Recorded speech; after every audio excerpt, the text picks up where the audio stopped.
There's a particular kind of waiting that's almost impossible to argue with. It's not procrastination. I mean, you're not sitting on the couch watching TV all day, but it's not avoidance either because you are deeply engaged with this thing. You've thought about it very carefully. You have researched it thoroughly. You've got a spreadsheet, maybe even two, and you've talked it through with the people who matter most to you. You've mapped out the risks and the consequences, and you've considered the timing. You are, by every visible measure, being very responsible. But that move still hasn't happening. The decision hasn't been made. This is fear with a planner. And it's the most sophisticated version of waiting that I can think of because it looks so much like wisdom that it's nearly indistinguishable from the real thing, even to you. But today, we're going to learn to tell the difference.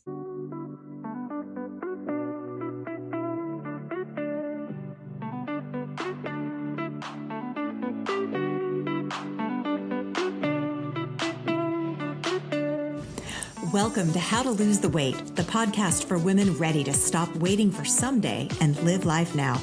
I'm your host, Holly Toscanini, and I'm here to help you break free from perfectionism, self-doubt, and the someday mindset. Together, we'll dive into real conversations about self-trust, empowerment, and living authentically.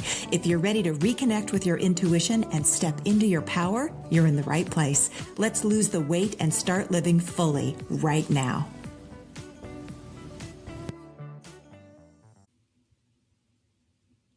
Welcome back to How to Lose the Weight.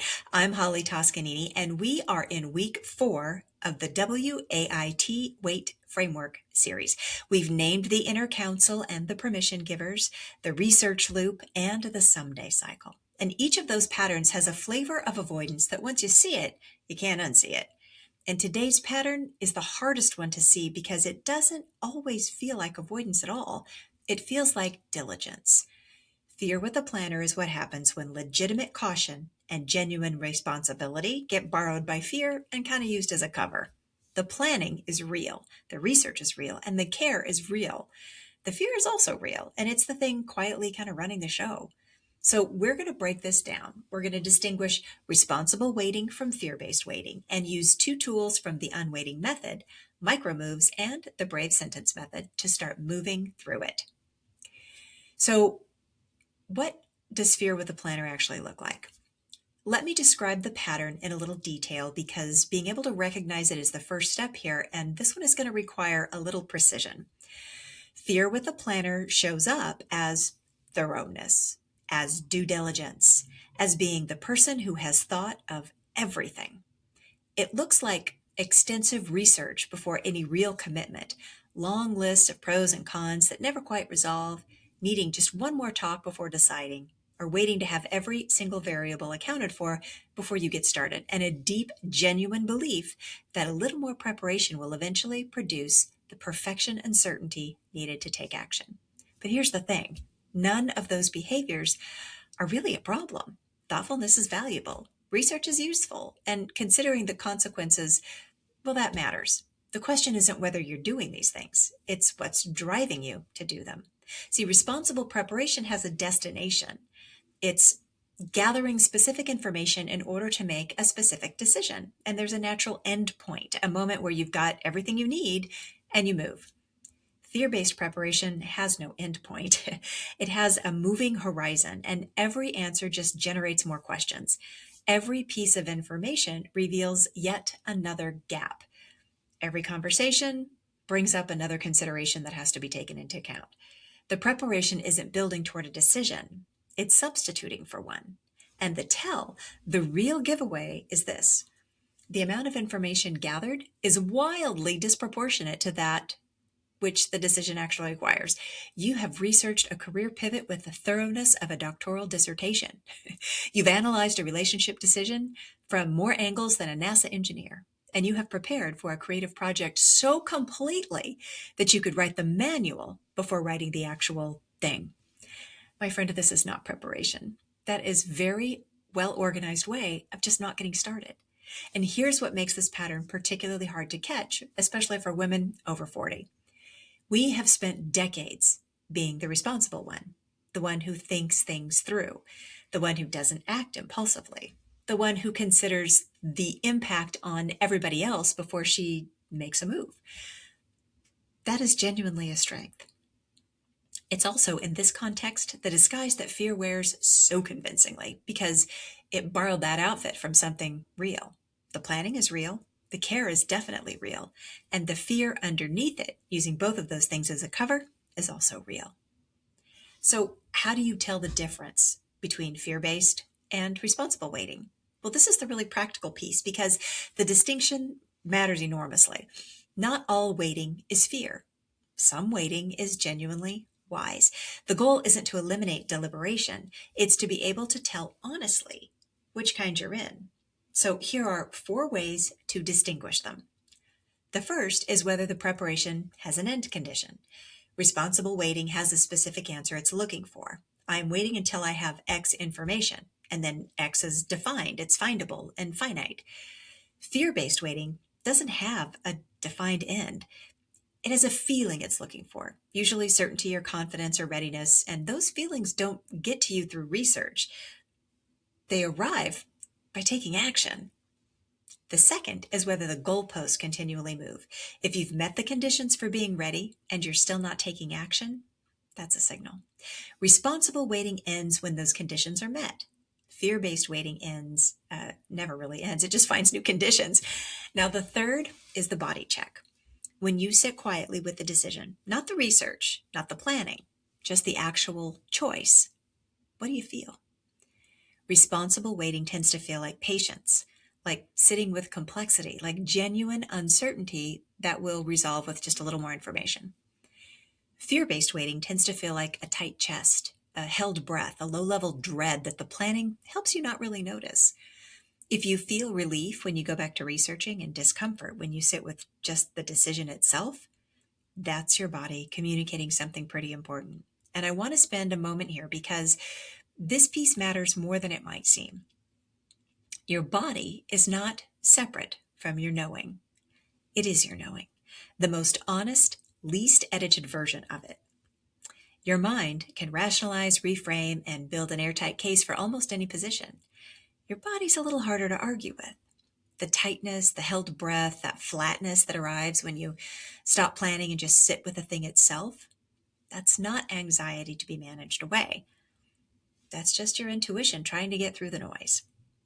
And we've talked about this on the show before, about the difference between signals and spirals, between the calm, quiet, consistent voice of your intuition and the loud, urgent, looping voice of your anxiety. The body check is one of the most direct ways to access this particular signal, not through more thinking, not through more research, but through the simple act of pausing and listening and asking, what am I actually feeling when I stop planning and just sit with this? And here's why this connects directly to whether you can move. Self-trust is the foundation of action, not confidence. Confidence comes later, after you take action. Self-trust has to come first. And self-trust is built in part by learning to treat your own intuition as a reliable source. When you override your body's signal again and again, reaching for more planning instead of just sitting with what you already feel, you erode that foundation. And you train yourself to believe that your own read on things just can't be trusted until it's validated externally. And then you wonder why making a move feels so impossibly hard.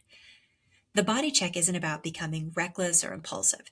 It's about restoring your own inner signals to their rightful place in the process. You gather information, yes. You think things through, 100%. But then you check in with yourself. The actual you, not the you that's been filtering everything through Google and everybody else's frameworks. And you let that voice have a real vote in what you do next. Because here's the truth. The confidence to push through fear and make a move is not something that comes through the outside in. It grows from the inside out through the repeated experience of listening to yourself and finding out that your instincts are really worth trusting. Every time you do the body check and honor what you find there, even imperfectly, even when it's inconvenient, you build just a little more of that foundation. And eventually, the foundation becomes solid enough that fear doesn't disappear, no, but it stops being the thing in charge. Okay, the fourth is the honest question. If you had all the information you needed, all the information you could possibly gather. Would you take action? Sit with that for a second. Because sometimes, not always, but sometimes, the answer is no. Not because you needed more information, but because the move itself is what really frightens you, and no amount of preparation changes that. None of this is a verdict. It's a diagnosis. Seeing clearly what kind of waiting you're in, that's not failure. It's the beginning of working through your actual problem rather than wearing its disguise. And here's the compassionate piece I want to add before we move to the tools. If you recognize yourself in this pattern, it doesn't mean you've been fooling yourself or wasting time at all. Fear with a planner develops in people who care deeply, who take things seriously, who have real stakes in getting things right. It's a protection strategy worn by somebody who has a lot to lose and they know it. That deserves respect, even as you start to work with it a little differently. Now, here's the core truth about fear with a planner. More planning isn't going to resolve it. You cannot research your way to the courage this move or decision requires. The only way through fear-based waiting is to make a move. And the move has to be real enough to matter, but small enough that your nervous system doesn't completely shut down before it happens. And that's exactly what micro moves are designed for. A micro move in the context of fear with a planner is specifically a move you make without having all the information first. Not a reckless leap, a deliberate, small, real action taken before the planning is completed. The whole point is to break the belief that action requires some kind of certainty. One move made with incomplete information that doesn't cause a catastrophe, that's evidence that your nervous system can actually use. Now, here's how to apply this. Look at whatever you've been planning most thoroughly, a decision you've been making. Identify the smallest action that's part of actually doing it, not researching it, not planning it, but doing it. And then take that action before you feel ready, before the spreadsheet is finished, before the last conversation has been had, before you've thought of absolutely every variable. The imperfection is part of the point. Fear with the planner is, at its core, a pursuit of perfection and certainty before movement. So the micro move doesn't wait for certainty. It demonstrates in one small concrete instance that movement without certainty is survivable. The second tool is the brave sentence method, and this one works particularly well with this pattern because fear with a planner often involves a specific thing you haven't said yet. The brave sentence method is simple. Identify one sentence you've been not saying, that thing that if you said it out loud to the right person would move this situation forward in a real meaningful way. The sentence you've been planning around, preparing to say, almost saying, and then pulling back from. That's the one. It might be, I want to leave this job, or I need to change something about how we're doing this, or I'm going to pursue this even though I can't guarantee it's going to work out, or simply, I've decided. The brave sentence doesn't require planning to be finished. It doesn't require certainty. It does require honesty. Just one sentence said to the right person that moves the thing from the planning stage to the real world. What makes it brave isn't that it's dramatic. It's that it's real. It ends the preparation phase by introducing another person's awareness into the situation. And that creates a kind of accountability that no spreadsheet can ever replicate. Now, together, these two tools interrupt fear with the planner at its two most vulnerable points: the endless accumulation of information before action, and the one specific thing left unsaid that keeps the whole situation theoretical. One micro move, one brave sentence. That's your practice for this week. Write it on a Post-it note and put it somewhere where you're going to see it. All right? Write this. Waiting is not always fear, and preparation is not always avoidance. Now, the goal of this episode isn't to make you suspicious of every careful thought or thorough plan. The goal is to give you the ability to look clearly at your own waiting and ask, is this wisdom or is this fear hiding behind wisdom? Because the difference really matters. Responsible waiting ends. Fear-based waiting never does, not on its own, not through more planning, not by becoming more certain. It ends when you move forward. Now, your practice this week is to pick the thing you've been planning the longest. Look at it honestly, using the 4 distinctions we covered today, and ask yourself whether you're waiting because you genuinely need more information, or because you're waiting for a feeling of readiness or confidence that the planning has been quietly promising but never delivering. And then take one micro move before the planning is finished and find one brave sentence, the thing you haven't said yet, and say it to one person. Not perfectly, just honestly. Now, if you want to understand which patterns are the most active in your waiting cycle right now, and fear with the planner is often tangled up with the research loop and the someday cycle that we've already covered in the last couple of episodes, I created the free Unwaiting Audit. Now, this gives you a personalized picture of where you are specifically. You can find the link in the show notes or in the description below the video. I hope you'll take it. It's a lot of fun and it'll tell you a lot of information. Next week, we close out the witness phase of the WAIT series with episode 115. Now, this one is about the things you've stopped questioning. The arrangements, the roles, the dynamics, the pace of life that is tolerable enough that you never demanded they change, but they're quietly draining something essential in the process. If your life looks fine on paper, but feels a little flat when you're honest, this episode is going to name something important. I hope to see you then. Thanks for joining me, and bye for now. Thank you for tuning in to How to Lose the Weight. If you enjoyed today's episode, be sure to subscribe so you never miss a conversation. And if you found value in this episode, I'd love it if you could leave a review. It really helps the show reach more women like you who are ready to step into their power.